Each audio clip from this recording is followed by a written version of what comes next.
Welcome to Andhraprabha. నేను తేజస్వి. బుల్లితెర ప్రేక్షకులకి పసందైన వినోదం పంచిన కామెడీ షో 'జబర్దస్త్'. దశాబ్ద కాలంగా ప్రేక్షకులని అలరిస్తూ వస్తున్న ఈ షో మంచి రేటింగ్‌తో దూసుకుపోతుంది.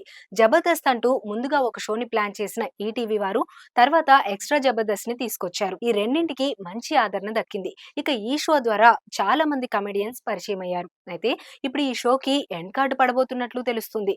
గత కొద్ది రోజులుగా 'జబర్దస్త్' షోకి సంబంధించి పలు వార్తలు నెట్టింట హల్చల్ చేస్తుండడం మనం చూస్తూనే ఉన్నాం. 'జబర్దస్త్', 'ఎక్స్ట్రా జబర్దస్త్'లలో ఒకదాన్ని తీసేస్తున్నారని, ఆ స్థానంలో మరో షోని తీసుకురావాలనే ఆలోచనలో మల్లెమాల టీం చేస్తున్నట్లు ప్రచారం జరిగింది.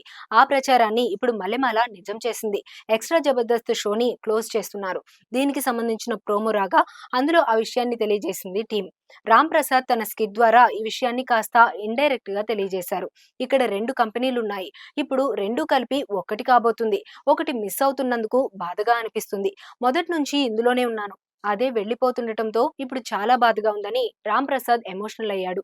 దీంతో అటు యాంకర్ రష్మి, నరేష్, కృష్ణ భగవాన్, ఖుష్బు ఇలా అందరూ కన్నీళ్లు పెట్టుకున్నారు. ఇకపై నుంచి జబర్దస్త్ షో మాత్రమే ఉంటుంది. ఎక్స్ట్రా మిస్ అవుతుందని రష్మి తెలిపింది. అయితే ఎక్స్ట్రా జబర్దస్త్ మిస్ అయినా కూడా జబర్దస్త్ ఎక్స్ట్రా ఎనర్జీతో రానుందని తెలియజేశారు. దీనిపై మరింత క్లారిటీ రావాల్సి ఉంది.